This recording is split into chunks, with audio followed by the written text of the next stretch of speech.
Assalamualaikum warahmatullahi wabarakatuh. Alhamdulillah alladzi bi ni'matihi tatimmus shalihat. Segala puji bagi Allah Jalla Jalaluh yang karena nikmatnya kebaikan-kebaikan menjadi sempurna. Yang karena rahmatnya niat-niat baik hamba dapat terlaksana.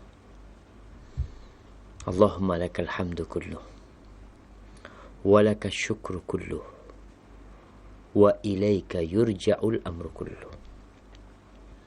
Allahumma salli wa sallim wa zid wa barik wa an'im ala al-habibil mustafa wan nabiyil mujtaba sayyidina wa maulana Muhammadin wa ala alihi wa ashabihi wa man iqtafa. Ya Allah, semoga salawat, salam, berkah, nikmat senantiasa Engkau curahkan dan tambahkan untuk baginda Nabi kita Muhammad alaihi salatu wassalam, untuk keluarga beliau, untuk istri-istri beliau, untuk putra-putri beliau, dan untuk seluruh sahabat Nabi. Semoga Allah meridhai kita bersama mereka. Amma ba'd. Ahibati fillah. Pada malam hari ini kita akan melanjutkan kajian kita tentang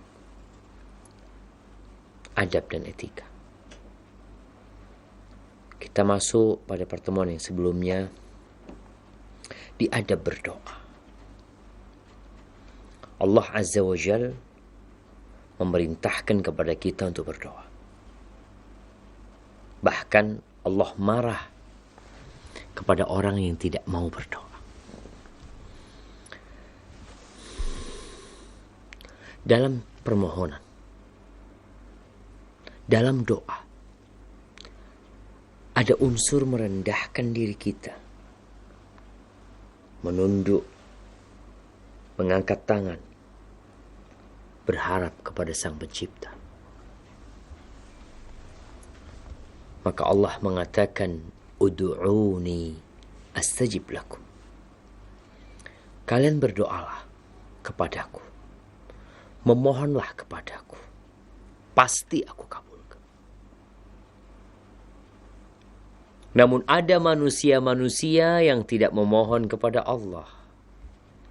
Gimana Allah tidak marah? Dia memohon kepada benda, memohon kepada lautan, memohon kepada bumi, memohon kepada gunung. Padahal Allah mengatakan, Ud'uni astajib lakum. Mintalah kepadaku, pasti aku kabulkan, kata Allah Azza wa Jalla.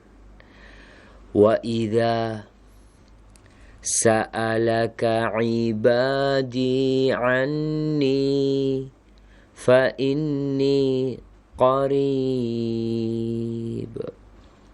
Apabila hamba-hambaku bertanya kepadamu tentang aku, maka sesungguhnya aku dekat.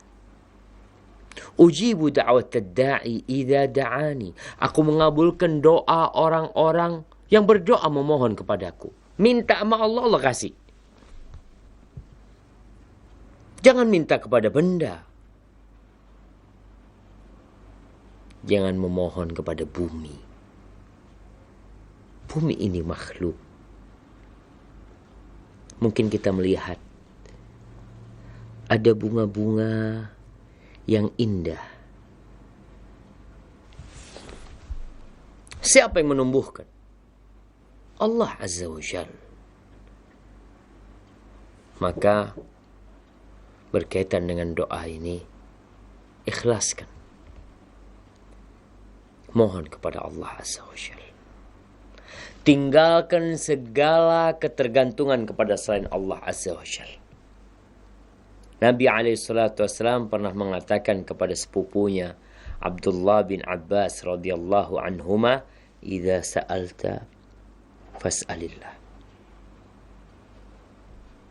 Kalau engkau hendak memohon, berdoa, berdoalah kepada Allah.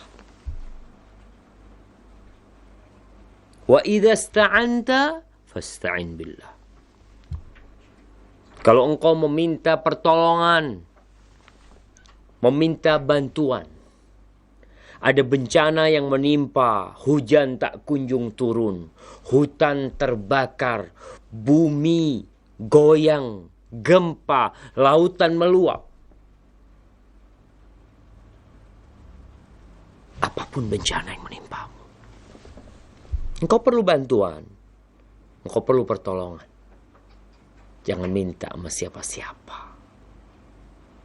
Mintalah kepada Allah Azza wa Jalla.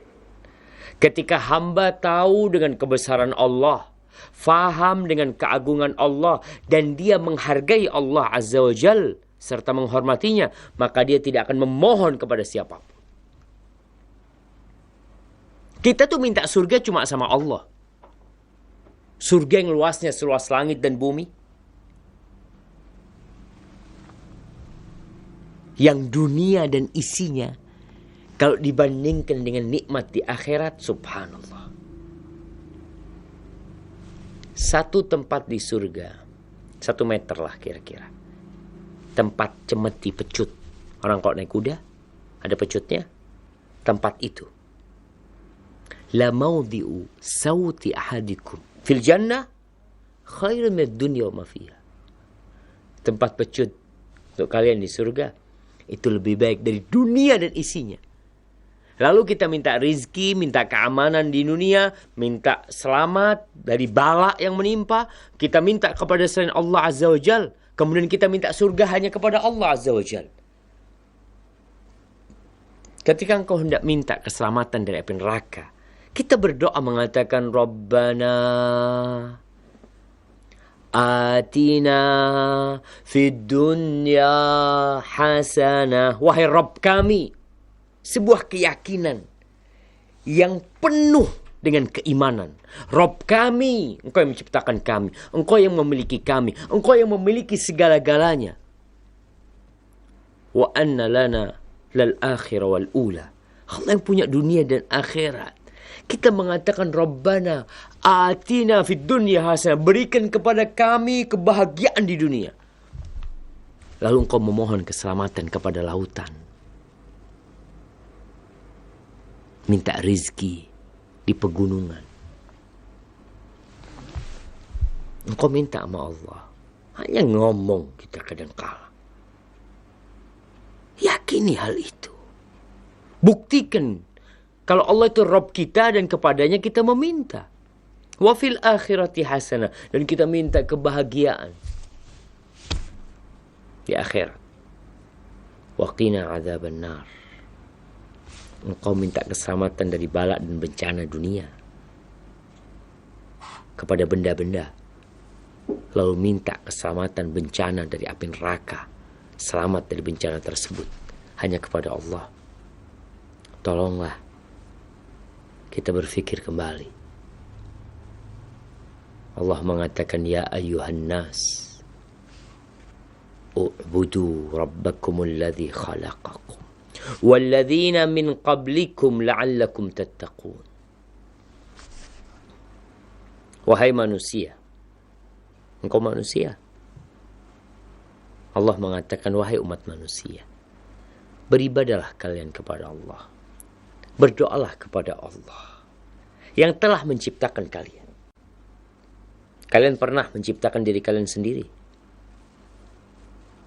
Kalian pernah bikin tangan,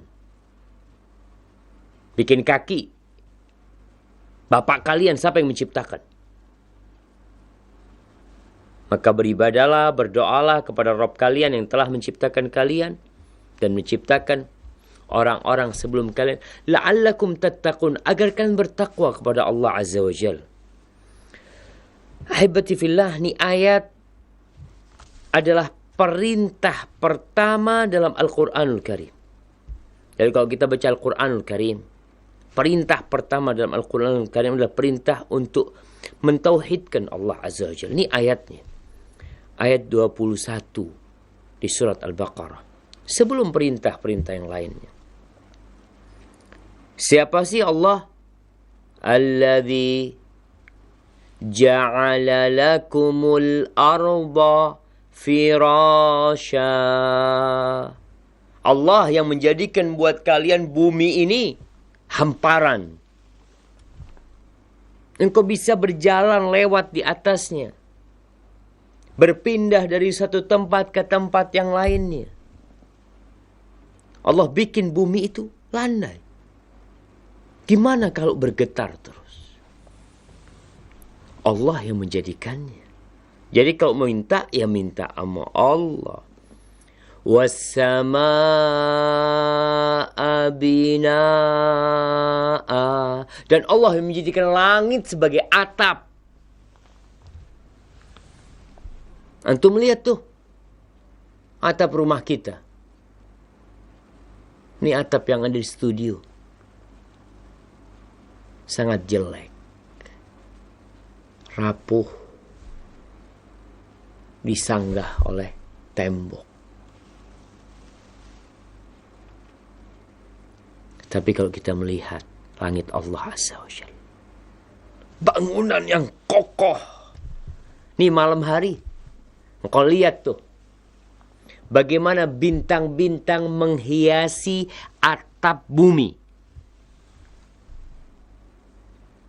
Kokoh dan kuat tanpa ada satu tiang pun yang kau lihat menyanggahnya. Bighairi amadin tarawunaha. Maka nih kalau bicara adab berdoa, yang pertama harus yakin. Kalau hanya Allah yang bisa bantuin kita, Allah yang bisa kasih kita. Wa anzala minas samaa'i ma'a. Dan Allah lah yang menurunkan air dari awan. Allah. Kebakaran hutan jamaah. Manusia berusaha untuk mematikannya. Kemarin anak ke Jambi. Cerita teman-teman di sana. Ustaz, usaha manusia hanya 1% memadamkan api. Sisanya Allah Azza wa Jalla. 99% kita menanti hujan. Kekuatan apa yang kau milikin? Manusia ini apa kuatnya sih? Kebakaran hutan 1% usaha manusia. Sisanya menanti Allah menurunkan hujan. Dan Allah yang menurunkan hujan. Ada informasi bahwasanya hujan ini akan terlambat turunnya. Alhamdulillah. Tadi sebelum anak ke studio, turun hujan di Jember. Allahumma shayyiban nafi'an. Allah yang menurunkan. Bukan siapa-siapa. فَأَخْرَجَ بِهِ مِنَ الثَّمَرَاتِ رِزْقًا لَكُمْ. Kemudian nih bagi orang-orang yang bertani, yang bercocok tanam dimanapun kau berada, itu yang menumbuhkan buah-buahan, yang menumbuhkan biji-bijian, yang menumbuhkan sayur-sayuran. Siapa yang menumbuhkan? Bapak kita? Nenek moyang kita? Kepala kampung kita? Kepala desa? Bupati, gubernur, presiden. Siapa yang menumbuhkan? Allah yang menumbuhkan. Kita nggak bisa berbuat apa-apa. Kita makhluk yang lemah. Manusia itu dijadikan khalifah sama Allah untuk memakmurkan bumi, untuk menjaga nih bumi. Jangan membuat kerusakan di bumi. Di semua fasilitas Allah yang kasih. Jaga tuh fasilitas. Allah yang menumbuhkan. Syukuri nikmat yang Allah berikan. Apa kata Allah? Rizqan lakum. Rizki buat kalian. Fala taj'alu lillahi andadan wa antum ta'lamun. Maka kalian jangan menjadikan buat Allah sekutu-sekutu, sesembahan-sesembahan selain Allah. Bersyukur kepada selain Allah, meminta kepada selain Allah, menghamba kepada batu, kepada air. Jangan. Semuanya Allah yang bikin. Semuanya Allah yang kasih. Lalu kita menghambakan diri kepada selain Allah. Maka ingat jamaah dalam berdoa, Mintalah hanya kepada Allah Azza wa Jalla. Jangan bergantung kepada manusia. Mungkin kau punya kenalan yang bisa membantumu. Mungkin kau punya fulan dan fulan yang insya Allah akan memudahkan urusanmu. Tapi kalau Allah tidak berkehendak, omong kosong semua. Baik, Al-Imam Bukhari di bab nomor 275 berkaitan dengan doa.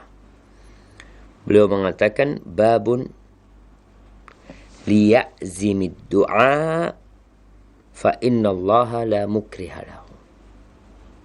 Bab hendaklah seorang ketika memohon kepada Allah itu memohon dengan sungguh-sungguh, dengan tekad. Sesungguhnya Allah itu nggak ada yang maksa. Artinya tidak ada sesuatu yang dipinta lalu Allah nggak bisa kasih. Karena ada yang melarang. Nggak ada. Makanya ketika seorang berdoa memohon kepada Allah SWT, hendaklah dia bersungguh-sungguh. Minta. Yakin ya Allah hanya Engkau yang bisa bantu ya Allah. Baik, kita akan baca hadisnya. Al-Imam Bukhari mengatakan haddatsana Muhammad ibn Ubaidillah. Qala haddatsana Abdul Aziz ibn Abi Hazim. An al-Ala an abihi an Abi Hurairah radhiyallahu anhu anna Rasulullah sallallahu alaihi wasallam yaqul aw qala idza da'a ahadukum fala yaqul in syi'ta wal ya'zimil mas'alah wal yu'azzimir raghbah aw wal yu'dhimir raghbah fa inna Allah la ya'zum alaihi syai'un a'ta. Hadis dari Abu Hurairah radhiyallahu anhu bahwa Rasulullah sallallahu alaihi wasallam bersabda, apabila seseorang dari kalian berdoa, maka jangan berkata dalam doanya in syi'ta, kalau engkau berkehendak ya Allah, kalau engkau mau kasih, kalau engkau mau. Jangan. Wal ya'zimil masalah, hendaklah dia memohon dengan sungguh-sungguh. Maka di sini ketika berdoa nggak boleh ngomong insya Allah, semoga Allah merahmatimu, insya Allah. Jangan. Nggak ada yang maksa Allah. Minta dengan sungguh-sungguh, semoga Allah merahmatimu. Ya Allah rahmati fulan. Ya Allah bantu fulan. Ya Allah ajarin fulan. Jangan doa, Rabbi zidni ilman in syi'ta. Ya Allah tambahin aku ilmu kalau engkau mau ya Allah. Seakan-akan engkau nggak butuh. Kebutuhanmu tidak terlalu. Kalau Allah nggak mau kasih nggak apa-apa. Nggak boleh. Kita perlu sama Allah Azza wa Jalla. Sehingga kalau berdoa minta tanpa insya Allah. Karena nggak ada yang besar buat Allah. Allah mau kasih apa sih yang kau inginkan? Dunia dan isinya ini kecil. Allah akan kasih setiap orang yang masuk surga 2 istri minimal. Allah kasih 2 istri. Apa kata Nabi SAW tentang kerudungnya? Kerudungnya istri antum insya Allah. Mudah-mudahan kita semua masuk surga. Tentang khimaruha, kerudungnya. Wala nasifuha, itu kerudung yang dipakainya oleh perempuan surga itu khairun minad dunya wa ma fiha. Lebih baik dari dunia dan isinya. Pernah ngelihat tas harganya 1 miliar? Pernah ngelihat tas harganya 1 triliun? Pernah ngelihat baju harganya 5 triliun? Berapa sih nilainya Indonesia ini? Berapa triliun kalau dinilai? Kalau ada orang mau beli Indonesia berapa triliun? 100 triliun? Oh enggak loh, 1000? 1 miliar triliun mau dijual Indonesia? Itu kerudungnya kerudungnya istri antum insya Allah di surga, itu lebih baik dari Indonesia dan isinya, lebih baik dari Asia dan isinya, lebih baik dari dunia dan isinya. Itu kerudungnya doang.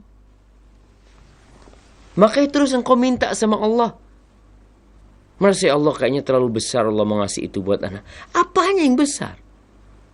Allah akan kasih yang lebih dari itu. Kerudungnya, bidadari surga, lebih baik dari dunia dan isinya. Maka kalau minta sama Allah, sungguh-sungguh. Minta ilmu. Rabbi zidni ilman. Minta iman. Atau engkau meminta sesuatu dari dunia. Qul mata'ud dunya qalil. Katakan kenikmatan dunia itu sedikit. Boleh, fadhal. Sekali lagi jangan berkeyakinan. Merasa ya Allah kok kayaknya Allah mau kasih anak berat ya. Apa yang berat buat Allah? Allah janji akan kasih. Kalau nggak dikasih sama Allah Azza wa Jal, koreksi diri. Introspeksi diri. Karena Allah pasti ngasih yang diminta. Kalau enggak, itu enggak dikasih sama Allah, dipalingkan dari bala yang akan menimpa dia, yang sebanding dengan doa yang dipanjatkan dia. Atau kalau enggak, Allah akan kumpulin tuh doa, enggak ada ruginya engkau berdoa. Bahkan kalau ditumpuk tuh seperti tabungan. Itu yang lebih kita perlukan nanti di padang mahsyar. Ma indakum yanfad wa ma indallahi baq. Yang ada pada diri kalian itu akan sirna, fana, habis nantinya. Kamu dikasih apa? Sehat, habis kesehatan nanti, berakhir dengan kematian. Harta, habis ditinggal. Tapi yang di sisi Allah, doa-doa yang dipanjatkan. Bayangkan ada nabi yang berdoa puluhan tahun minta anak. Doanya nggak dikasih langsung, tapi dicatat tuh doa, disimpan. Maka ingat, nggak ada yang besar buat Allah. Apa engkau mau minta apa? Ingin memiliki Pulau Jawa dan isinya. Itu sedikit sekali. Maka kalau doa, jangan mengatakan, ya Allah kalau engkau mau kasih, kasih. Kalau enggak ya terserahlah. Terserah engkau ya Allah. Terserah engkau. Kok terserah Allah? Engkau mau minta beneran. Kalau ada orang yang datang, mama datangkan, Ustaz, ana mau minta sumbangan Ustaz, tapi terserah Ustaz lah mau dikasih apa enggak, terserah. Ya udah nggak usah kasih. Tapi kalau Ustaz, ana perlu banget Ustaz, perlu banget. Oleh yang nggak tahu mau minta tolong sama siapa, itu lakukan sama Allah Azza wa Jalla. Allah akan bantu. Baik.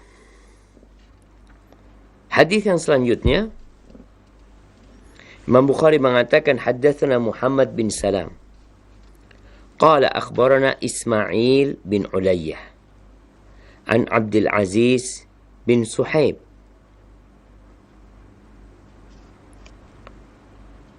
an Anas qala qala Rasulullah sallallahu alaihi wasallam idza da'a ahadukum falyazim fid du'a wala yaqul Allahumma in syi'ta fa'atini fa inna Allah la mustakriha lahu. Baik. Di sini Imam Bukhari mengatakan telah mengajarkan kepada kami Muhammad bin Salam, dia berkata telah mengajarkan kepada kami Ismail bin Ulayyah, dia meriwayatkan dari Abdul Aziz bin Suhaib dari Anas bin Malik radhiyallahu anhu qala qala Rasulullah sallallahu alaihi wasallam idza da'a ahadukum falyazim ad-du'a, apabila seseorang memohon kepada kalian sungguh-sungguh mintanya, wala yaqul Allahumma in syi'ta fa'atini, jangan berkata ya Allah kalau engkau mau kasih aku, terserahlah kalau engkau mau kasih aku. Kenapa? Allah itu nggak ada yang maksa dia. Kalau orang ngasih, mampu ngasih, mungkin dia nggak mampu, mungkin ada yang melarang dia. Dia Allah nggak ada. Bahkan kita mengatakan Allahumma la mani'a lima a'tait. Ya Allah, nggak ada yang bisa menghalangi apa yang kau kasih. Wala mu'ti lima mana. Dan nggak ada yang bisa ngasih kalau Allah menghalangin. Maka coba kita lihat bagaimana doa-doa Rasul sallallahu alaihi wasallam ketika beliau berdoa. Ketika perang Badar. Di malam hari dan ketika pasukan sedang berperang. Perang ketika berkecamuk ya. Nabi alaihi salatu wasallam angkat tangan sampai selendangnya jatuh. Abu Bakar naikin lagi, berdoa beliau. Sungguh-sungguh berdoa. Beliau mengatakan, Allahumma anjiz wa'daka alladhi wa'adtani. Ya Allah, penuhi janjimu kepadaku, ya Allah. Ya Allah, penuhi janjimu kepadaku, ya Allah. Allahumma intuhlak hadhil isabah. Ya Allah, kalau nih kelompok ini, sahabat-sahabatku dikalahkan, engkau gak akan disembah lagi, ya Allah, di muka bumi. Sungguhan doa. Karena yakin gak ada yang bisa bantu kecuali Allah Azza wa Jalla. Dan Allah akan kasih. Apa kata Allah? Ittastaghithuna rabbakum fastajaba lakum. Ketika kalian minta kepada Rabb kalian, minta pertolongan kepada Allah, Allah kabulkan. Allah kabulkan, jemaah. Tunggu bentar. Ayat yang berkaitan dengan tadi. Fastajaba. Nah, di surat Al-Anfal ayat 9 Allah Azza wa Jalla mengatakan, ittastaghithuna rabbakum fastajaba lakum anni mumiddukum. Ketika kalian berdoa minta tolong pada Allah Subhanahu wa taala, kemudian Allah kabulkan buat kalian, anni mumiddukum bi alfin minal malaikati murdifin. Kami akan bantu kalian dengan 1000 malaikat yang datang beruntun. Allah kabulkan. Nabi sungguh-sungguh berdoa. Ketika datang seorang sahabat, Nabi lagi khutbah Jumat. Tahu-tahu datang sahabat mengatakan, ya Rasulullah, ud'u Allah an yughithana atau an yasqiyana. Ya Allah, ya Rasul SAW, mintakan kepada Allah agar Allah menurunkan hujan buat kami. Apa yang dilakukan Nabi SAW? Beliau angkat tangannya. Beliau mengatakan, Allahumma aghithna, Allahumma aghithna, Allahumma aghithna, ya Allah, kasih hujan buat kami, berikan hujan kepada kami, berikan hujan kepada kami. Allah turunkan hujan. Sungguh-sungguh doanya. Jangan santai ya. Allah gak ada yang maksa, jemaah. Itulah doa-doa Nabi SAW. Maka kita dalam berdoa sungguh-sungguh, apa aja doamu? Apa sih yang diminta? Ada yang besar yang kau minta di dunia ini. Sebagian orang itu doanya sangat remeh. Minum air zam-zam. Apa doanya? Minta sembuh, minta sehat, boleh. Minta ilmu ya. Ada seorang dari kalangan salafus saleh, ketika dia doa minum air zam-zam, dia mengatakan, Allahumma fa inni ashrabuhu li dhama'i yaumil mahsyar. Ya Allah, aku minum air ini, ya Allah, air zam-zam ini yang khasiatnya sesuai dengan niatnya. Aku meminum air zam-zam ini agar aku tidak kehausan di padang mahsyar, ya Allah.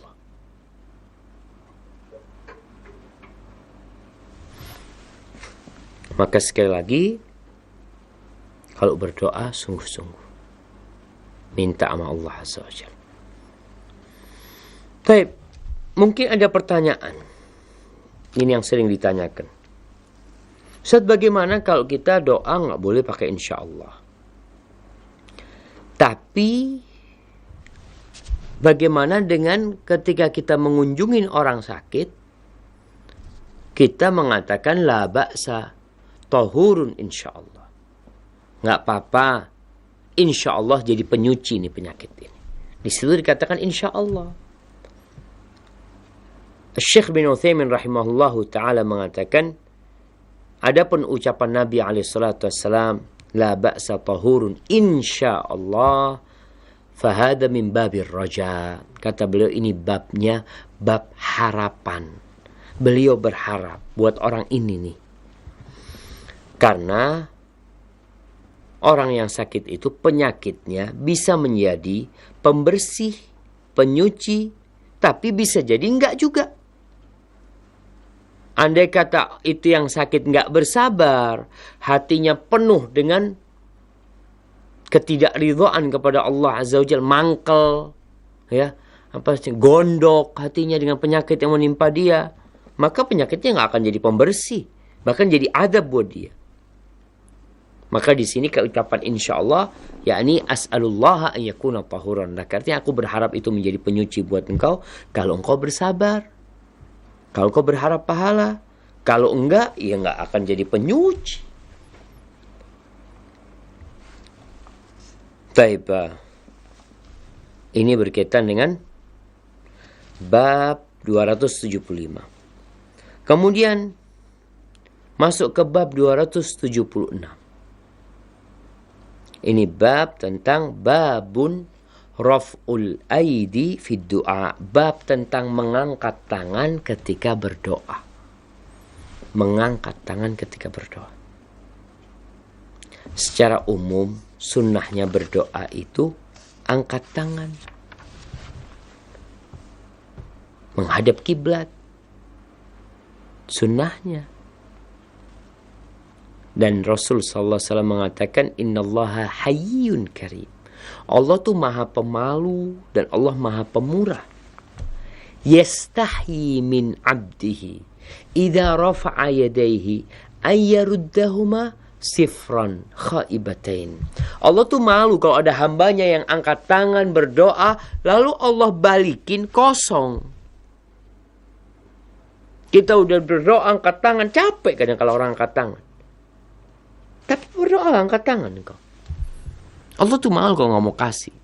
Maka dianjurkan untuk angkat tangan ketika berdoa.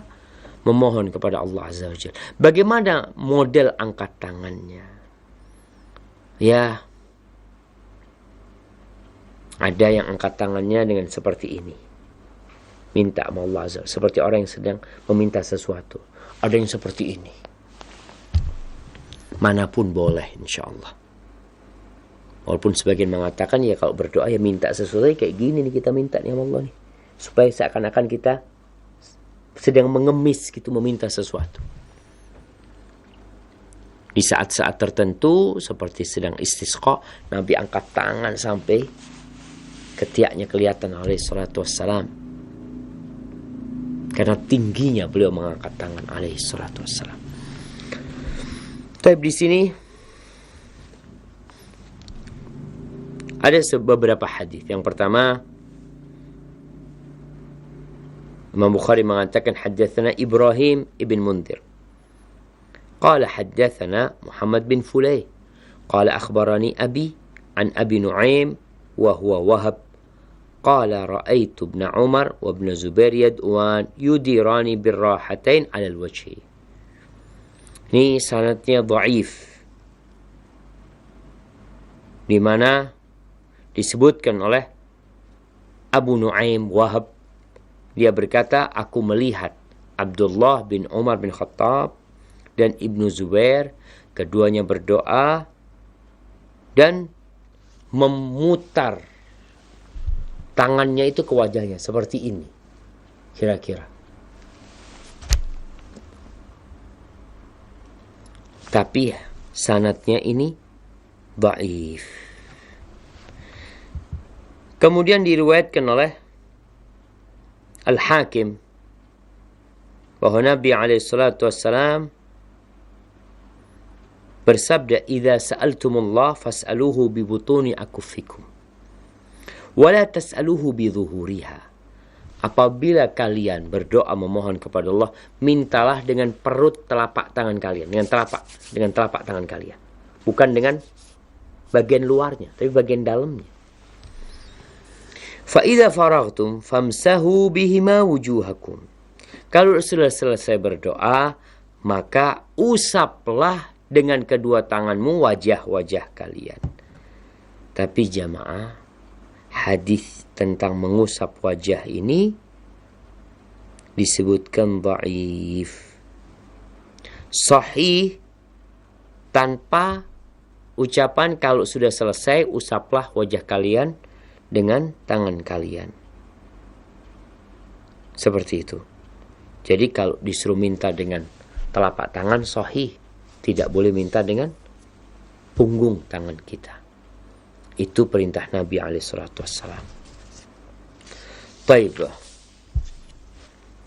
Kemudian hadis yang selanjutnya, Al-Imam Bukhari mengatakan haddatsana Musaddad qala haddatsana Abu Uwanah an Simaq bin Harb an Ikrimah an Aisyah radhiyallahu anha za'ama annahu sami'ahu minha annaha ra'at an-nabiy sallallahu alaihi wasallam yad'u rafi'an yadayhi yaqulu innama ana bashar fala tu'aqibni ayyuma rajulin minal mu'minin adaituhu aw syatamtuhu fala tu'aqibni fihi. Masya Allah. Ini jamaah, Ikrimah mengaku bahwa dia mendengar dari Aisyah radhiyallahu anha cerita bahwa Aisyah melihat Nabi alaihi salatu wassalam berdoa, mengangkat kedua tangannya. Apa isi doa Nabi alaihi salatu wassalam? Nabi mengatakan, innama ana bashar. Beliau angkat tangan, mengatakan, ya Allah, sesungguhnya aku itu manusia biasa. Fala tu'aqibni, ya Allah, jangan hukum aku, ya Allah. Subhanallah jamaah. Ini doa Nabi alaihi salatu wassalam. Nabi mengatakan, jangan hukum aku.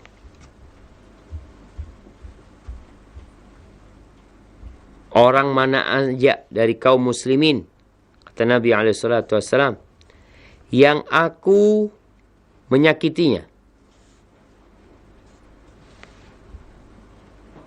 au syatamtum, atau aku memakinya, jangan hukum aku ya Allah dengan karena hal itu.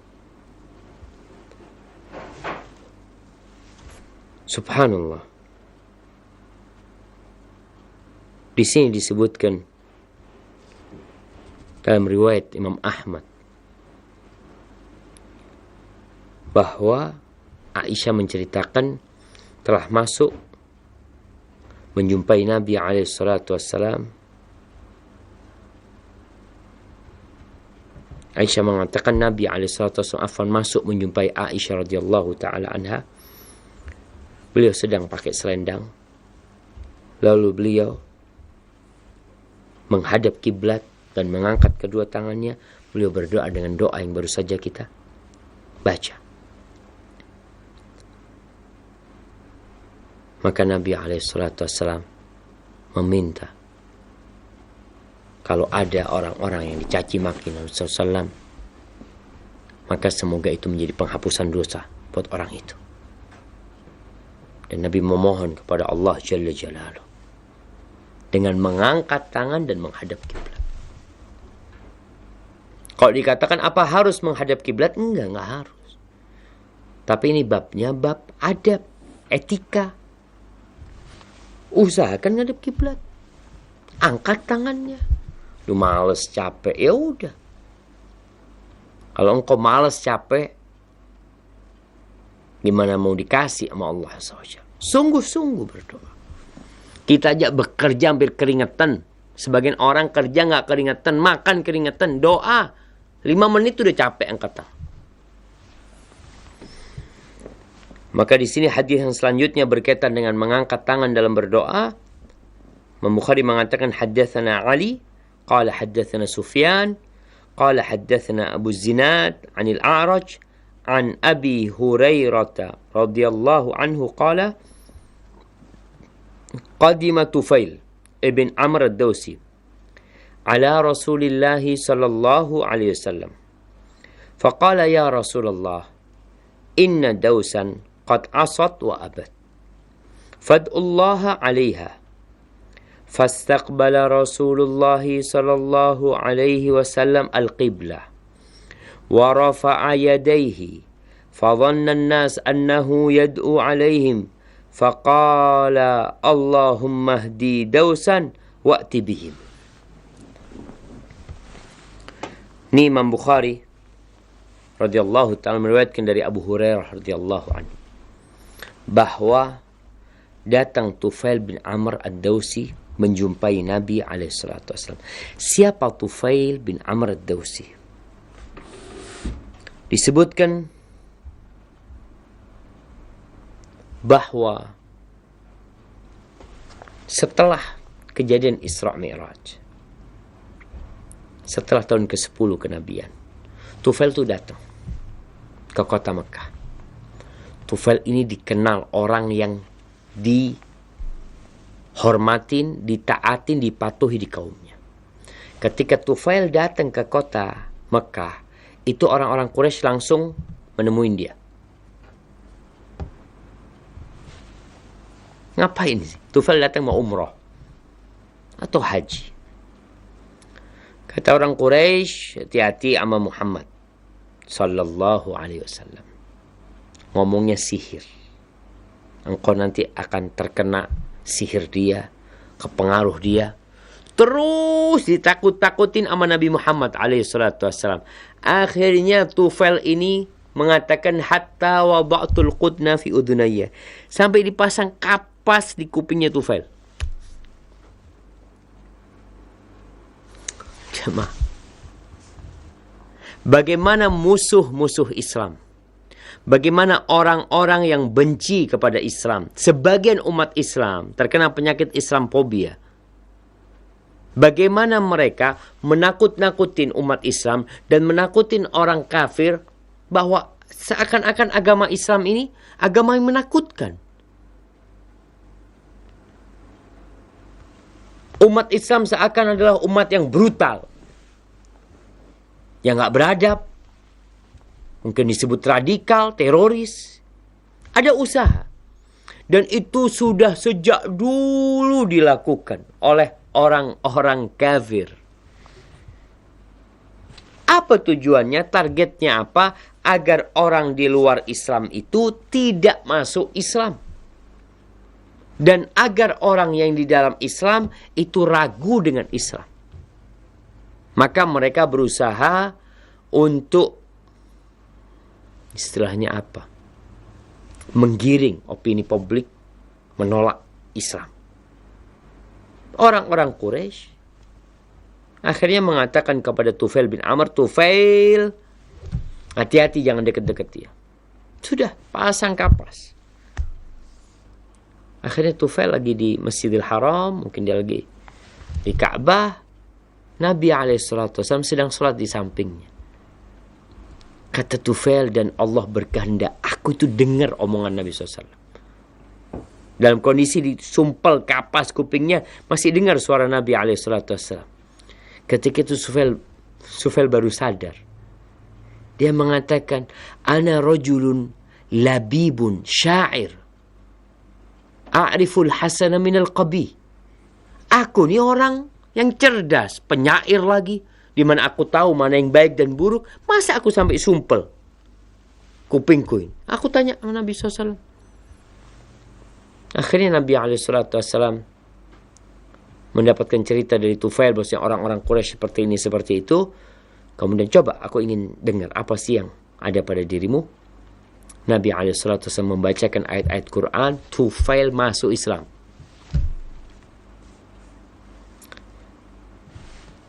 Setelah masuk Islam, Tufail bin Amr ad-Dawsi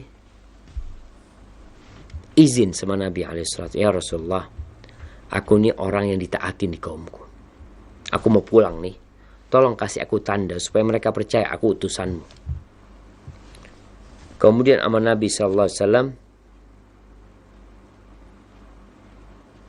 dikasih cahaya di ujung cemetinya, ujung pecutnya. Akhirnya sampai rumahnya Tufail. Ini dari kabilah Daus, bukan dari orang-orang Makkah, di luar kota Makkah sana. Sampai ke rumahnya, istrinya melihat ada cahaya, Tufail bawa cahaya. Maka istrinya mendekat. Kemudian Tufail mengatakan, ilaiki anni, falastu minki walasti minni. Engkau pergi sana, jangan dekat-dekat. Aku bukan darimu, kau bukan dari aku. Qalat, kenapa? Ada apa ini? Kok tahu-tahu kasar kayak gitu? Kok tahu-tahu nggak lagi suka sama aku? Lalu dia mengatakan, farraqa baini wa bainakal Islam. Telah memisahkan antara aku dengan kau Islam. Jadi kalau ada orang mengatakan Islam ini memecah belah, meresahkan, rusak tatanan masyarakat, itu pendapat yang salah. Tapi memang kenyataannya, kalau orang masuk Islam, mau tidak mau dia akan berpisah dengan kekufuran. Dia akan meninggalkan keluarganya. Bagaimana para sahabat Nabi dicincang, disiksa, ditindas oleh orang-orang kafir Quraisy. Dan mereka mengatakan, nih Muhammad alaihissalam memecah belah umat. Yang awalnya satu dalam kesyirikan. Kok tahu-tahu datang kayak orang kayak gini. Quran disebut Al-Furqan, yang memisahkan. Umar mendapatkan gelar Al-Faruq.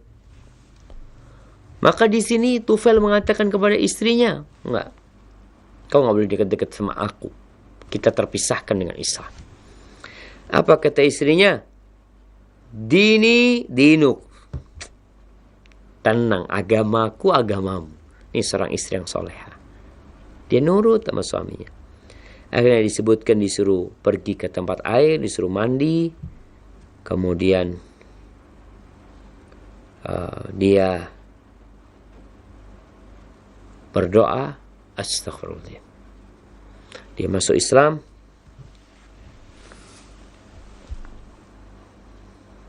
Dan alhamdulillah. Kemudian Tufail mulai berdakwah di kaumnya. Dia berdakwah di kaumnya selama berapa tahun? Dari sejak pulang dari Mekah sampai disebutkan Nabi alaihi salatu wassalam menaklukkan Khaybar. Kalau mulai tahun ke-11 kenabian sampai Khaybar itu kira-kira 9 tahun. Berdakwah Tufail. Tapi yang masuk Islam sedikit. Maka tatkala penaklukan Khaybar, Tufail datang nih. Dari kabilah Daus datang tahun ke-7 Hijriah. Menjumpai Nabi SAW yang hadisnya kita baca sekarang. Dia mengatakan kepada Nabi SAW, ya Rasulullah, wahai Rasulullah, sesungguhnya kabilah Daus ini ingkar, bermaksiat, durhaka, mereka enggan masuk Islam. Maka berdoalah kepada Allah agar Allah menghancurkan mereka. Ini permintaan Tufail agar Nabi alaihissalam mendoakan kehancuran, kebinasaan buat Daus. Lalu apa yang terjadi? Nabi alaihissalam fastaqbala Rasulullah sallallahu alaihi wasallam al-qiblah. Ini hadisnya hadis Abu Hurairah. Dan Abu Hurairah namanya Abdurrahman bin Sakhr ad-Dausi. Dia termasuk yang masuk Islam. Di tangannya Tufail bin Amr ad-Dausi. Sama-sama satu kabilah nih. Abu Hurairah termasuk yang masuk Islam dengan dakwanya Tufail. Abu Hurairah menceritakan bagaimana Nabi SAW, Rasulullah SAW menghadap kiblat, wa rafa'a yadayhi. Kemudian beliau mengangkat kedua tangannya.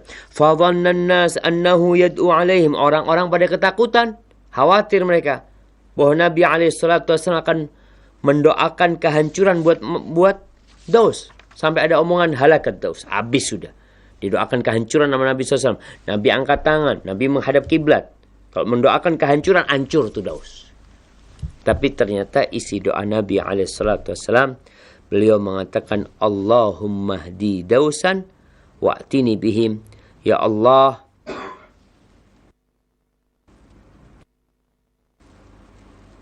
berikan petunjuk kepada Daus. Wa'tini bihim. Dan datangkan mereka untuk. Wa'ti bihim. Dan datangkan mereka ya Allah. Pulang lagi nih Tufail. Berdakwah, satu kampung disebutkan 70 kakak ya. Atau lebih, itu semua masuk Islam. Dan dibawa sama Tufail ke kota Madinah.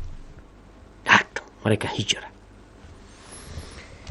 Jadi dalam hadis ini disebutkan bagaimana Rasulullah SAW angkat tangan, berdoa memohon kepada Allah dan menghadap kiblat. Ini termasuk adab berdoa. Insya Allah kita akan melanjutkan adab-adab yang lainnya berkaitan dengan angkat tangan dalam berdoa ini. Hadza wallahu a'lam bissawab. Mungkin kita masuk ke sesi tanya jawab. Anda kembalikan ke teman-teman kita di studio Raja Pusat. Tafadhal. Jazakallahu khairan, kami sampaikan kepada Ustaz Dr. Syafiq bin Riza Basalamah MA Hafizahullah Ta'ala yang telah memberikan nasihat kita di malam hari ini dalam pembahasan kitab Al-Adabul Mufrad karya Al-Imam Al-Bukhari rahimahullah Ta'ala. Saudaraku Siman Seakidah, kami undang Anda di sesi yang kedua ini untuk bertanya jawab dengan mengirimkan pertanyaan Anda melalui pesan singkat. Baik, untuk yang pertama kita akan coba angkat pertanyaan melalui pesan singkat.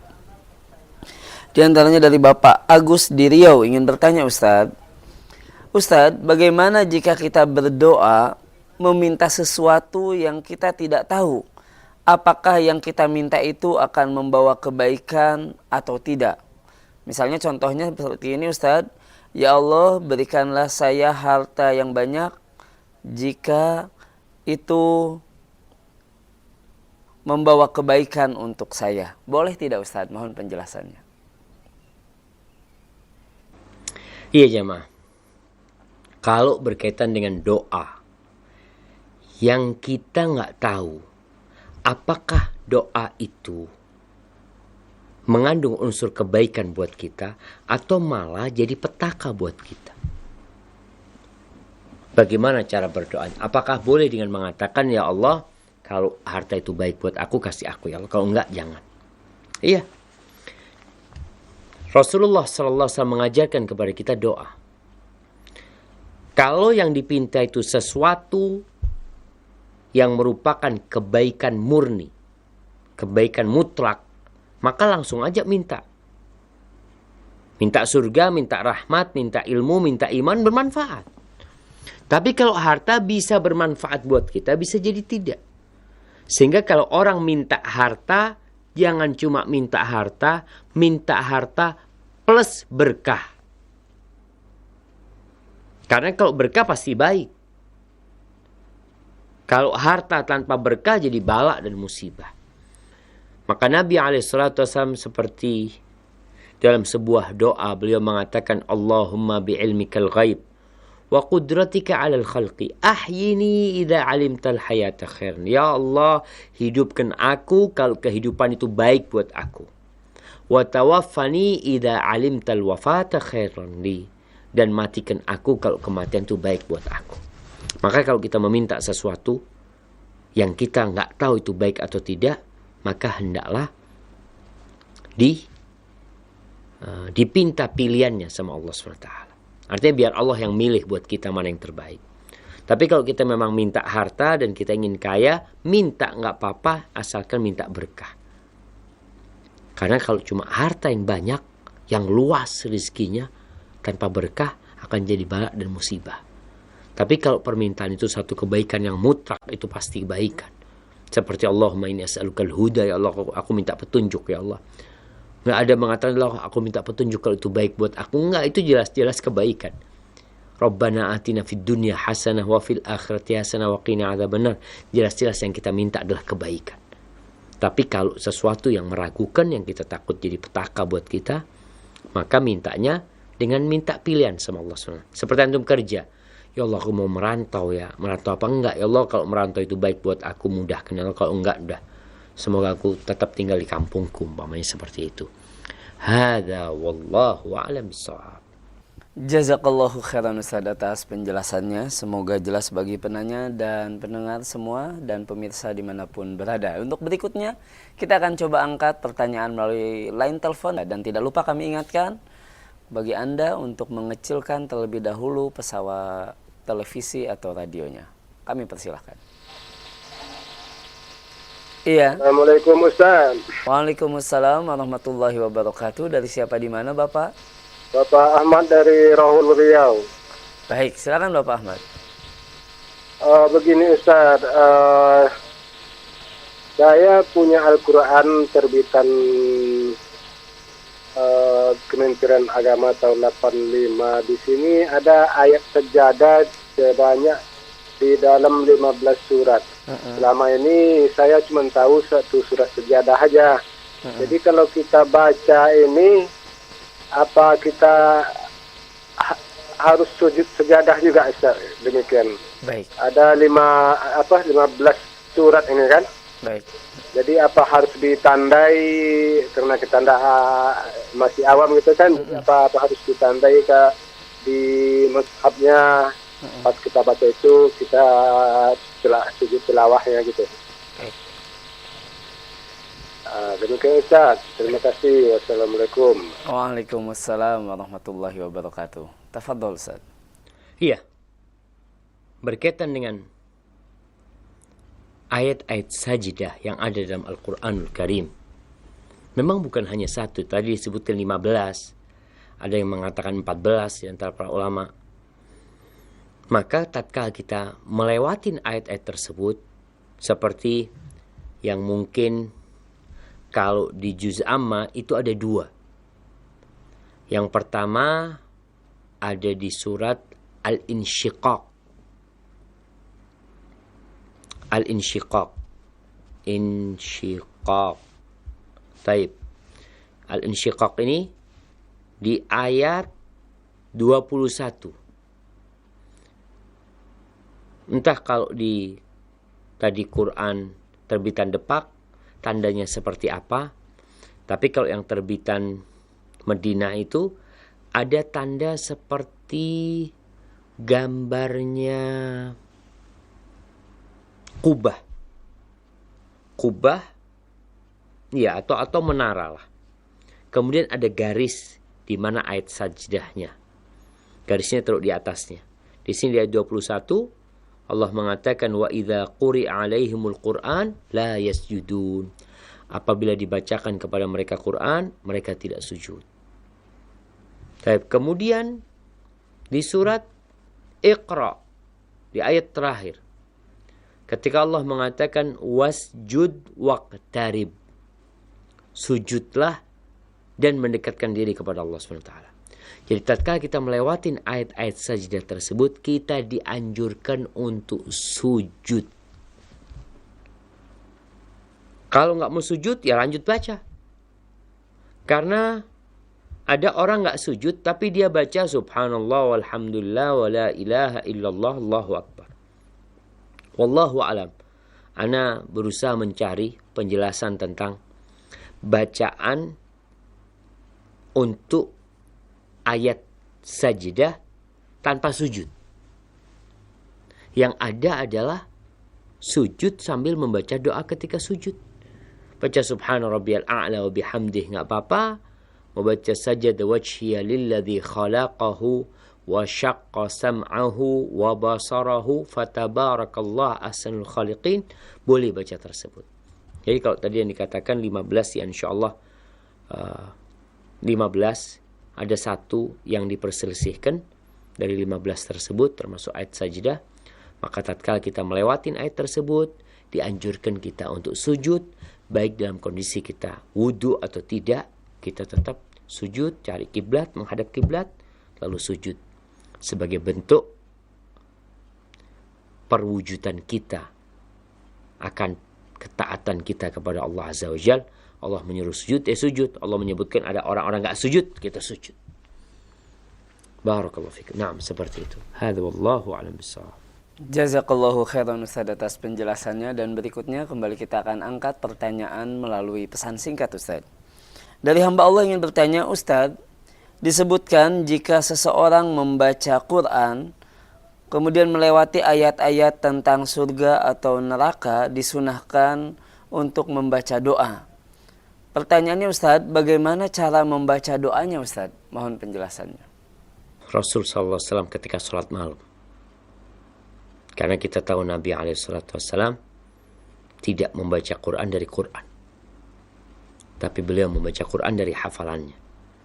Dan biasanya ketika beliau sholat malam, cerita Anas bin Malik, cerita sahabat yang bermakmum kepada Nabi alaihi salatu wasallam, bagaimana Nabi ketika lewat ayat rahmat, beliau meminta rahmat Allah Subhanahu wa taala. Lewat ayat tentang azab, beliau berlindung dari azab Allah SWT. Bagaimana lafaz doanya? Bebas disebutkan. Kalau ayat rahmat, Allahumma inni as'aluka min rahmatik. Ya Allah, aku minta rahmatmu ya Allah. Ketika lewat azab, ayat azab, ya Allah jauhkan aku dari azabmu. Kalau bicara tentang neraka, boleh kita mengatakan Allahumma inni a'udzubika minan nar. Atau Allahumma ajirna minan nar. Boleh kita baca seperti itu. Jadi ketika kita baca Quran, kemudian lewat ayat umpamanya tentang surga, wasari'u ila maghfiratin min rabbikum wa jannatin 'arduha samawati wal ard wa iddat lil muttaqin, bersegahkan menuju surga Allah yang luasnya seluas langit dan bumi, menuju ampunan Allah azza wa jal. Ketika itu kita mengatakan Allahumma inni as'alukal jannah, ya Allah aku memohon kepadamu surga. Atau doa Allahumma adkhilnil jannah, atau Allahumma arhamni, Allahumma inni as'aluka min rahmatik, aku mohon rahmatmu. Jadi yang ana ketahuin, ya minta rahmat Allah. Tidak ada lafaz khusus yang dengannya kita harus meminta. Hadza wallahu a'lam bishawab. Seperti itu. Mau pakai bahasa Indonesia ketika baca Quran, kita berdoa, diperbolehkan. Hadza wallahu a'lam bishawab. Jazakallahu khairan Ustaz atas penjelasannya, dan untuk berikutnya kembali kita akan angkat pertanyaan melalui line telepon. Kami persilahkan. Iya. Assalamualaikum. Waalaikumsalam warahmatullahi. Dengan siapa di mana Bapak? Dengan Sejadi di Lampung. Silahkan Bapak. Assalamualaikum Ustaz. Waalaikumsalam warahmatullahi wabarakatuh. Ustaz, Ana mau tanya, gimana mendoakan orang tua yang semasa hidupnya itu dia kurang beribadah karena kejahilan ilmunya, begitu juga anaknya dulu kan anak juga jahil ilmu gitu. Apa kita doanya dengan kekurangan sholat orang tua itu bisa diijabah nggak ya Ustaz ya? Itu aja Ustaz. Jazakumullah khair. Assalamualaikum warahmatullahi wabarakatuh. Waalaikumsalam warahmatullahi wabarakatuh. Tafadhol Ustaz. Baik, ahibati fillah, berkaitan dengan orang tua kita, keluarga kita, yang mungkin mereka beribadah jauh dari bimbingan sunnah, gak ngerti, gak faham, meninggal mereka kemudian. Apa yang harus kita lakukan? Mendoakan mereka. Tetap didoakan selama orang tua kita masih muslim. Maka kita berkewajiban berbakti kepada orang tua kita dengan mendoakan keduanya. Doakan Allahumma ighfir lahu, atau Rabbi ighfirli wali walidayya warhamhuma kama rabbayani saghira, atau doa, ya Allah ampuni kedua orang tuaku, Allahumma ajirhu minan nar, jauhkan keduanya, ajirhuma minan nar, dari api neraka. Doa apa saja. Ingat, selama orang tua kita masih muslim, walaupun dia melakukan dosa besar, karena kita tahu dosa besar tidak membuat orang keluar dari Islam, tapi ketika melakukan kesyirikan atau ada dosa-dosa kekufuran yang pelakunya keluar dari Islam, ketika dia dihukumin murtad, maka kita nggak bisa mendoakan dia karena dia sudah kafir. Tapi kalau dia masih beriman, penuh dengan dosa, maka anak tetap berdoa. Selain berdoa, dia berbuat baik dengan menyambung silaturahim dengan orang-orang yang dekat dengan orang tuanya, kemudian bersedekah buat orang tuanya. Semoga hal itu meringankan azab buat kedua orang tuanya. Hadza wallahu a'lam bissawab. Nah. Jazakallahu khairan Ustaz penjelasannya, dan kembali kita akan angkat pertanyaan melalui pesan singkat Ustaz dari Ummu Fulanah di Riau. Ingin bertanya Ustaz, saya punya ayah, ia punya penyakit asam lambung yang cukup parah. Ayah saya tinggal di Jawa, sedangkan saya tinggal di Riau Ustaz. Namun ayah saya sering nyuruh saya untuk mencari orang yang pintar untuk mendoakannya. Pertanyaannya Ustaz, apakah termasuk kesyirikan yang seperti itu Ustaz? Mohon penjelasannya. Nah, jamaah. Ia berkaitan dengan meminta doa orang buat orang tua kita boleh. Tapi jangan salah orang. Rasulullah sallallahu alaihi wasallam menceritakan tentang tawassul, berperantara dalam berdoa. Berperantara dengan doa ini bisa bertawassul dengan amal soleh, bisa dengan doanya orang soleh. Bagaimana para sahabat Nabi datang kepada Nabi SAW minta doa seperti doanya yang diberikan kepada Qabilah Daus, itu karena permintaan Tufail bin Amr ad-Dausi. Kemudian Nabi SAW juga mengatakan kepada Umar bin Khattab, wahai Umar, nanti kalau engkau berjumpa dengan Uwais Al-Qarni, ini stata'ta an yastaghfir laka faf'al. Kalau bisa engkau minta kepada Uwais Al-Qarni agar dia beristighfar buat dirimu. Umar bertawassul dengan Uwais agar Uwais mendoakan Umar bin Khattab diampuni dosa-dosanya. Dan itu diperbolehkan. Maka kalau orang tua antum nyuruh antum cari orang pintar, iya. Yang pintar agama. Yang pintar tentang Allah dan Rasulnya. Bukan pintar nipu. Bukan pintar tipu muslihat atau macam-macam lah. Maka antum nggak masalah. Nanti kita akan membahas bagaimana para sahabat Nabi datang, para tabi'in datang menjumpai Anas bin Malik radhiyallahu taala anhu, minta kepada Anas doa. Jadi itu diperbolehkan. Jadi engkau kalau memang mau cari doa nggak apa-apa. Nggak mau nanti anak cari ada ustadz nih datang, ada orang alim nih datang, anak mau minta doanya, diperbolehkan. Jadi bertawassul yang disyariatkan itu bertawassul dengan asma'ullah al-husna, bertawassul dengan amal soleh yang kita lakukan.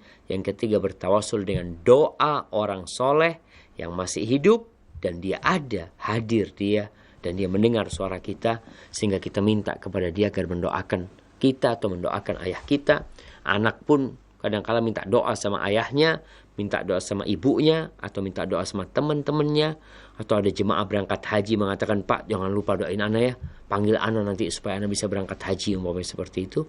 Itu diperbolehkan. Hada wallahu a'lam bissawab. Nah. Jazakallahu khairan Ustaz atas penjelasannya. Dan untuk berikutnya kembali kita akan angkat pertanyaan melalui line telepon. Kami persilahkan. Iya. Waalaikumsalam warahmatullahi wabarakatuh. Dari siapa di mana? Dari Yasmin dari Bengkulu. Mohon maaf Ibu, tampaknya suaranya masih sangat kecil. Bisa lebih dikencangkan lagi? Saya Yasmin dari Bengkulu. Dari Bengkulu, silakan Ibu. Yang saya ingin tanyakan, saya sudah mendoakan orang agar dia mendapatkan hidayah. Tapi orang tersebut malah terus mendolimi saya. Jadi bagaimana solusinya Ustadz? Dan apakah yang sudah ditetapkan di Lauhul Mahfuz itu dapat dirubah dengan doa takdirnya? Terima kasih. Baik. Jazakillahu khairan untuk Ibu penanya di Bengkulu. Tafadhol Ustaz. Nah, barakallahu fiik. Ahibati fillah. Ada orang-orang yang menyakitin kita, mengganggu kita, mendolimin kita. Apa yang harus kita lakukan dengan mereka? Ya, Allah Azza wa Jalla ketika menyebutkan tentang sifat orang-orang yang baik, Allah mengatakan di surah Asy-Syura ya, ayat 39, Allah mengatakan walladzina idza asabahumul baghyu hum yantasirun. Mereka adalah orang-orang yang kalau dizalimin, disakitin, mereka bela diri. Boleh kita bela diri. Lalu Allah katakan wa jazaa'u sayyi'atin sayyi'atun mithluha. Balasan perbuatan buruk keburukan yang sama. Kejahatan, balasannya kejahatan pula. Yang sama, persis. Faman afa wa aslaha fa ajruhu 'ala Allah.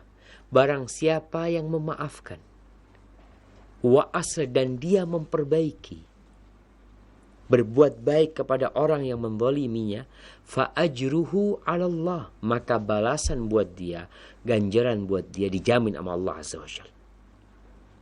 Innahu la yuhibbul zalimin. Allah tidak suka dengan orang yang melakukan kezaliman. Tetap Allah benci. Tapi tugas kita, kalau ada orang yang menzalimin kita, kita lihat. Kalau kita lihat orang ini nggak ngerti, kita maafkan dia. Tapi kalau kita melihat, kita doakan kebaikan buat dia. Tapi kalau lihat ini orang tambah jadi, dia bukan hanya berbuat kezaliman kepada anak, dia menzalimin orang lain terus seperti itu. Apakah boleh kita mendoakan keburukan buat dia? Ya Allah, mudah-mudahan fulan nggak panjang umur ya Allah. Mudah-mudahan fulan diazab sama Allah supaya dia sadar. Boleh. Tapi kalau kita mendoakan kebaikan itu tentunya lebih baik. Kalau pertanyaan apakah doa kita bisa merubah yang di Lauhul Mahfuz? Enggak. Semua sudah ditulis. Tapi doa itu bisa merubah takdir Allah SWT.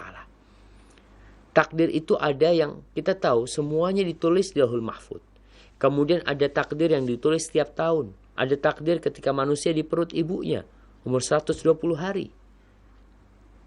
Maka disinilah Rasulullah SAW mengatakan la yaruddul qada illa du'a. Nggak ada yang bisa menolak al-qadar atau takdir Allah atau ketentuan Allah kecuali doa. Doa pun termasuk takdir Allah. Maka berdoalah. Memohon kepada Allah Azza wa Jalla dan jangan putus asa. Baik itu mendoakan kebaikan, semoga dia mendapatkan hidayah. Tapi kalau dilihat dia berbahaya ya, kemudian engkau merasa dizalimin dan engkau mau berdoa keburukan buat dia, Nabi SAW mengatakan tentang doa orang yang dizalimin kepada Mu'adz bin Jabal, ittaqi da'watal mazlum fa innahu laysa bainaha wa bainallahi hijab. Hati-hati dengan doanya orang yang dizalimin. Enggak ada hijab antara doa itu dengan Allah Subhanahu wa taala. Maka kita berhati-hati jangan sampai menzalimin orang. Tapi kalau kita mau doakan kebaikan buat orang yang menzalimin kita, diperbolehkan. Sebagaimana kita diperbolehkan untuk mendoakan keburukan buat orang yang menzalimin kita. Tapi lebih baik kalau kita memaafkan dan kita berbuat baik sama dia. Hadza wallahu a'lam bissawab. Nah. Jazakallahu khairan Ustaz atas penjelasannya. Dan berikutnya pertanyaan kembali melalui pesan singkat Ustaz dari hamba Allah ingin bertanya, Ustaz, mengapa setiap kali berdoa memohon sesuatu saya terkadang malah diuji Ustaz? Apakah ada salah dalam doanya Ustaz? Mohon penjelasannya. Ya, kalau ada orang berdoa memohon kepada Allah Azza wa Jalla lalu diuji, antum perlu introspeksi diri. Yang pertama, koreksi hati antum. Allah Azza wa Jalla berfirman dalam sebuah hadis qudsi, Ana inda dhanni abdi bi. Aku bergantung dengan prasangka hambaku kepadaku. Allah bergantung dengan prasangka hambanya kepadanya. Jadi ketika engkau berdoa mohon sama Allah SWT, coba lihat, mungkin kau pesimis. Mungkin kau nggak yakin. Mungkin kau mengatakan, kayaknya nggak dikasih, kayaknya ini, kayaknya itu. Bisa jadi itu menjadi penyebab engkau dapat ujian dari Allah SWT. Ini yang pertama. Yang kedua, ketika seorang hamba memohon kepada Allah Azza wa Jalla, dia harus yakin Allah akan kasih. Tapi bisa jadi dikasihnya itu bukan yang dipinta diberikan. Bisa jadi ada balak besar yang akan menimpa dia. Dengan doanya dihindarkan dari balak tersebut. Atau dihimpun, disimpan buat dia. Maka ketika antum berdoa memohon kepada Allah, lihat introspeksi diri dan yakin. Atau ada penyebab lain yang menghalangi doa kita dikabulkan. Di antaranya makan haram. Bisa jadi di tubuhmu ada daging yang tumbuh dari yang haram. Maka hendaklah kita introspeksi diri dan jangan putus berdoa. Bahkan ujian cobaan itu terkadang bisa memotivasi kita untuk lebih fokus berdoa, konsentrasi dan lebih semangat berdoa. Hadza wallahu a'lam bissawab. Nah, Jazakallahu khairan Ustaz atas penjelasannya, dan kita angkat kembali pertanyaan berikutnya melalui line telepon. Kami persilahkan. Iya. Halo, Assalamualaikum. Waalaikumsalam warahmatullahi wabarakatuh. Dari siapa, di mana Ibu? Dengan Rani dari Riau. Baik, silahkan Ibu Rani. Ustaz, saya mau tanya. Saya kan sama suami sudah 6 tahun menikah, belum punya keturunan. Terus saya sarankan sama suami begini, Ustaz, suruh dia menikah lagi, tapi saya tidak mau dipoligami. Apakah saya berdosa, Ustaz, meminta cerai dengan alasan tersebut? Karena saya tidak mampu untuk dipoligami. Terus suami saya nggak mau poligami. Dia bilang sabar aja, usaha aja gitu. Tapi saya kasihan lihat dia, Ustadz, karena sudah 6 tahun menantikan keturunan, belum juga dikasih momongan gitu. Bagaimana solusinya, Ustadz? Mohon doanya biar supaya kami dikasih momongan. Terima kasih. Assalamualaikum. Waalaikumsalam warahmatullahi wabarakatuh. Tafadhol, Ustaz. Nah, Rabbana hab lana min azwajina wa dhurriyyatina qurrata a'yun waj'alna lil muttaqina imama. Yang pertama, buat ibu yang baru 6 tahun berdoa, baru 6 tahun menikah, kemudian sudah putus asa, jangan putus asa. Temenin suaminya, dampingi suaminya. Bagaimana sabarnya istrinya Nabi Ibrahim alaihissalam. Puluhan tahun sampai Nabi Ibrahim tua. Dan mengatakan beliau baru punya anak Ismail umur 80 tahun. Ibu baru berapa, suaminya baru berapa. Kemudian Nabi Zakaria, baca nanti di surat Maryam. Bagaimana Nabi Zakaria yang enggak putus asa berdoa memohon kepada Allah Azza wa Jalla sama istrinya dan juga tidak menikah lagi. Ada orang yang seperti itu. Maka jangan berhenti berdoa mohon kepada Allah Azza wa Jalla. Terus kalau mengatakan ibu mungkin tadi suaminya ya disuruh nikah lagi tapi ibu minta cerai sama dia, ya enggak bagus lah yang seperti itu. Kalau ingin memperkenankan suaminya menikah lagi, ibu dampingin dia. Ibu mungkin cinta dia. Dia tidak ingin berpisah dengan ibu. Dan bisa jadi dengan dia menikah lagi, ibu bisa punya anak. Seperti kisahnya Nabi Ibrahim alaihissalam. Bertahun-tahun gak punya anak. Akhirnya Sarah, istri Nabi Ibrahim, itu menyuruh Nabi Ibrahim menikah dengan budaknya, dengan Hajar. Menikah, punya anak. Ketika punya anak, istrinya Nabi Ibrahim punya anak juga. Maka itu menjadi sebuah solusi sebenarnya.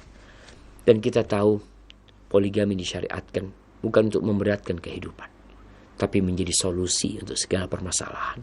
Asalkan mampu melakukan keadilan. Tapi kalau suami melakukan kezaliman, baru istri berhak untuk gugat cerai. Doakan mudah-mudahan suaminya punya anak dan anti punya anak. Kalau memang suami tidak mau poligami, anti sabar. Hadza wallahu a'lam bissawab. Nah, Jazakallahu khairan Ustaz atas penjelasannya. Dan untuk berikutnya pertanyaan penutup untuk kesempatan kajian kita di malam hari ini, Ustaz. Penanya dari hamba Allah ingin meminta doa yang harus saya baca, Ustaz, agar ibu saya mendapatkan hidayah bisa kembali lagi menjadi muslimah, Ustaz. Doa apa yang harus saya baca? Mohon penjelasannya, Ustaz. subhanallah jamaah ya. Nih bicara nikmat hidayah. Kita tiap hari nggak boleh berhenti mengatakan ihdinas siratal mustaqim. Ada orang yang udah Islam. Ada yang bertahun-tahun Islam. Ada yang orang tua kita. Akhirnya murtad. Supaya kita tahu dengan harganya hidayah. Minta ketetapan, ya muqallibal qulub, tsabbit qulubana ala dini. Bagaimana dengan anak yang orang tuanya murtad? Doa apa yang harus dia baca? Baca doa Allahumma hdi ummi. Allahumma hdi ummi. Ya Allah, berikan hidayah kepada ibuku. Sebagaimana doa Nabi SAW untuk ibunya Abu Hurairah. Allahumma hdi umma Abi Hurairah. Ya Allah, berikan hidayah kepada ibunya Abu Hurairah. Karena itu ibumu sendiri, maka katakan Allahumma hdi ummi. Dan antum perbanyak sholat malam. Perbanyak ibadah sunnah agar doa antum dikabulkan sama Allah Subhanahu wa taala. Dan jangan putus asa. Terus berdoa memohon kepada Allah Azza wa Jalla, semoga ibumu dikasih hidayah oleh Allah Subhanahu wa taala kembali menjadi Islam yang taat dan patuh kepada Allah. Hadza wallahu a'lam bishawab. Kepada semua pemirsa Roja TV, pendengar dari Roja, semoga senantiasa dalam lindungan ilahi. Sampai berjumpa kembali. Wassalamualaikum warahmatullahi wabarakatuh.